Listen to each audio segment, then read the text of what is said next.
Salut à toi, bienvenue dans cette vidéo d'Heroes Mindset, vidéo dans laquelle je vais te parler de ma vie après le traumatisme que j'ai eu, après l'accident de parapente que j'ai eu. Parce que donc, je ne sais pas si tu es au courant, mais voilà, j'ai eu un grave accident de parapente au mois d'août 2012. Accident de parapente qui a entraîné de nombreuses séquelles, et suite à cet accident-là, j'ai quand même appris certaines choses de la vie qui aujourd'hui, je peux clairement le dire, je vis la meilleure de mes vies. Voilà, tout simplement en termes d'amour pour moi-même, amour aussi forcément pour les autres, parce que bizarrement, quand tu t'aimes toi-même, t'aimes beaucoup plus les autres aussi. Acceptation de ma nouvelle identité, de ma nouvelle apparence. Et effectivement, si tu me vois avec ça à la main, je suis en train de me rendre compte en filmant que je suis en train de gesticuler devant toi. C'est juste quelques petites notes en fait pour essayer de te transmettre un maximum de valeur dans cette vidéo.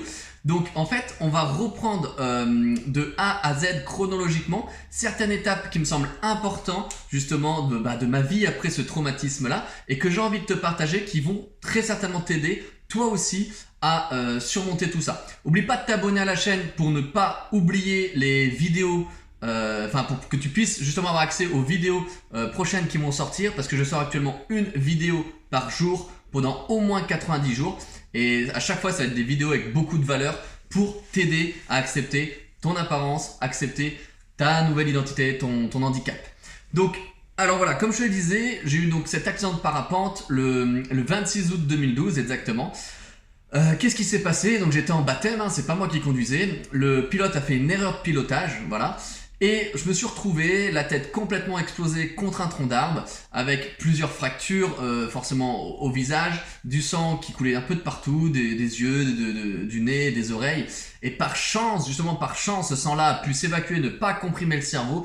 Ce qui fait que, j'ai eu un trauma crânien assez grave avec crise de méningite, etc. parce que j'avais des brèches ostéoméningées. Mais dans tous les cas, je n'ai pas perdu connaissance, le sang n'a pas comprimé mon cerveau et ça a été un avantage en tout cas dans ma situation. Voilà. Donc du coup, accident de parapente, je suis resté donc 2h30 accroché dans cet arbre à 8-10 mètres de haut et pendant 2h30, je me suis juste vu mourir. Pourquoi? Parce que la première chose, c'est que j'étais quand même dans un état assez critique, si on peut dire ça comme ça. Et la deuxième chose, c'est que j'étais à 10 mètres de haut. Et de manière tout à fait instable, la voile était accrochée sur des branches d'arbres. Et je me demandais si ça allait pas céder d'un instant à l'autre. Donc pendant 2h30 le temps, j'ai juste eu le temps de penser à une chose. C'est, voilà, ça y est, c'est la fin. Ça va être compliqué de voir la suite. Par chance, justement, l'hélicoptère arrive, donc, par chance, 2h30 de temps après, parce qu'il y avait aussi des autres cas, il était monopolisé ailleurs. Donc 2h30 après, on m'héliporte en urgence sur Annecy. Vu que j'étais un petit peu trop critique, on me transfère sur Grenoble.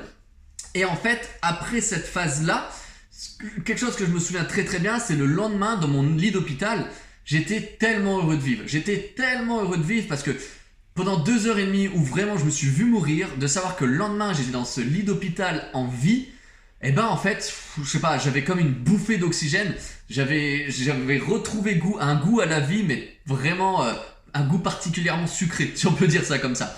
Donc ça a été vraiment quelque chose qui m'a suivi tout le long et heureusement que très rapidement, je me suis refocalisé sur ça. Et c'est vrai que moi, c'est un des conseils que je donne vraiment à toutes les personnes qui veulent s'accepter, qui veulent accepter leur nouvelle identité, leur nouvelle apparence, c'est déjà focus-toi sur ce que tu peux faire. Regarde, dans la vie, il y a plein de choses à faire. Pourquoi te bloquer sur ce que tu peux pas faire alors qu'en fait, il y a plein de choses que tu peux faire? Et ça, c'est quelque chose de très important. Après, ça a commencé à se compliquer un petit peu, je te l'avoue. Pourquoi? Parce que déjà, j'ai eu de l'espoir après. De l'espoir de quoi? De l'espoir que je retrouverai ma vie d'avant, l'espoir que je ne perdrai pas le goût, ni l'odorat, ni une sensibilité sur mon visage, que je retrouverai justement la vue de mon œil droit, etc. Mais en fait, non, ça n'a pas marché.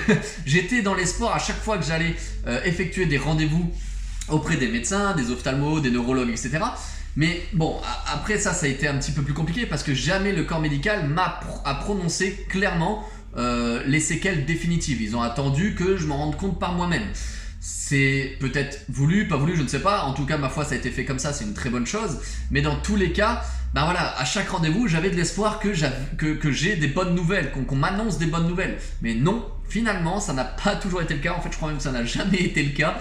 Et il a fallu vivre avec, tout simplement. Donc, à chaque fois, je me raccrochais à cet espoir-là qui était finalement cassé. Deuxième chose après, c'est qu'une fois que tu as compris que ta vie d'avant, tu n'allais pas la retrouver, et ben pour ma part, il a fallu que j'accepte, si tu veux, d'aller de l'avant. Et profondément, j'ai cru que j'acceptais les choses, alors qu'en fait, pas du tout. Dans mon conscient, j'acceptais, mais dans mon inconscient, en fait, il y avait un vrai déni, mais que je m'en rendais pas compte du tout. Pour moi, quand je cachais mon visage, quand je mettais mes lunettes, quand j'acceptais pas, on va dire, certains angles où j'orientais mon visage, justement, quand j'osais pas parler à certaines personnes, certains faits ou quoi, pour moi, c'était normal. Et je me rendais pas compte que j'étais dans un déni finalement assez profond de la situation. Mais pour moi, c'était tout à fait normal. Donc, du coup, si tu veux, moi, ça a été un véritable piège, ça. Parce que quand tu penses que tu t'acceptes, en fait tu t'acceptes pas, et bien déjà tu perds du temps. Tu perds un temps considérable pour t'aimer, pour t'accepter, pour aller de l'avant et vivre justement la meilleure des vies que tu as envie de vivre en fait, tout simplement. Et parallèlement à ça, peut-être que c'était des indices d'ailleurs qui auraient pu me faire prendre conscience que j'étais dans le déni, c'est que systématiquement, toutes les nuits, ou en tout cas 3 à 4 nuits par semaine, je faisais des cauchemars, on va dire relativement atroces, parce que systématiquement dans mes rêves ou dans mes cauchemars, en fait, je mourrais. Donc c'était souvent des morts très brutales, je ne vais pas rentrer dans les détails là-dedans, assez souvent liées au vertige, assez souvent liées à la perte d'équilibre ou à la chute, mais dans tous les cas, je mourrais systématiquement et je me réveillais en sursaut dans mon lit. Je me rappelle une fois, j'ai fait un bond de mon lit, je me suis éclaté contre le mur à côté, parce que pour moi, je fuyais quelque chose. Bref. Donc systématiquement, la plupart de mes nuits étaient associées à des cauchemars. Donc peut-être que ça aurait pu aussi m'aider à comprendre que j'étais dans le déni. Et si tu veux, dans mon état d'esprit, j'allais pas faire l'effort de m'accepter parce que après j'ai compris que j'étais dans le déni et que j'ai compris que je pouvais pas continuer à vivre avec mes lunettes cachées, etc. J'ai commencé à me dire ok, il faut vraiment que je m'accepte.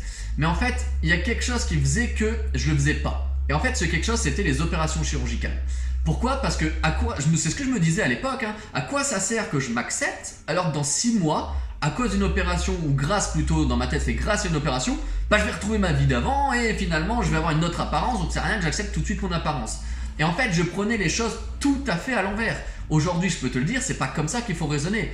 Ne compte pas t'aimer plus après une opération, ne compte pas t'aimer plus après un geste chirurgical. Non, commence maintenant à t'aimer et le geste chirurgical sera un bonus par la suite. Mais c'est maintenant que tu vas commencer à t'aimer. Pourquoi ? Parce que tu sais quoi ? Et je sais que ce que je vais te dire, ça va te parler, c'est une évidence.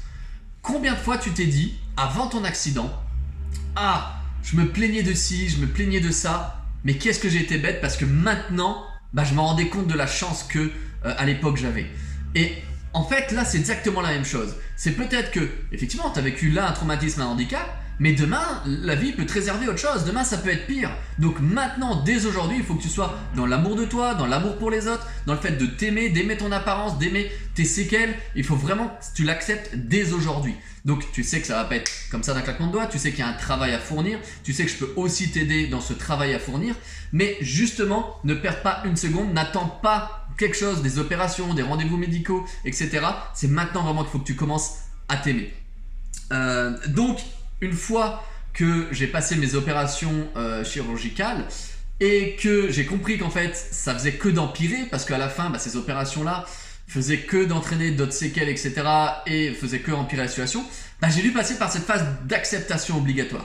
Et je t'avoue que ça a été douloureux pour moi. Ça n'a pas été simple du tout d'accepter que, ok, là c'était vraiment le coup de massue. C'est maintenant tu vas vivre avec ça, tu vas vivre avec les séquelles que tu as, tu vas vivre avec l'apparence que tu as et tu n'as pas le choix. Et vu que je me suis mis dans ma tête cette idée que je n'avais pas le choix, j'ai dû avancer et c'est plutôt une bonne chose. Et il y a des éléments qui m'ont vraiment permis d'avancer et que j'aimerais vraiment te citer dans cette vidéo-là. Un des premiers éléments, déjà, c'est vraiment l'état d'esprit positif. Et d'où le nom aussi de Hero's Mindset, c'est qu'à un moment donné, tu n'as pas le choix d'avoir le mindset d'un héros, d'un zéro si tu veux. Non, tu n'as pas le choix d'avoir le mindset d'un héros quand tu as vécu un traumatisme, quand tu as vécu quelque chose de dingue. Tu vois, il faut vraiment que tu aies ce mindset-là d'être un héros dans ta tête, tout simplement. Et quand tu vas déjà enclencher cet état d'esprit-là, tu vas te rendre compte que la positivité est un pilier, vraiment. D'être positif, d'arrêter de se plaindre, d'arrêter d'être dans la lamentation, etc. C'est vraiment un pilier pour toi d'être positif au quotidien et positif aussi envers les autres. Un autre pilier que je vais te donner, c'est ton entourage.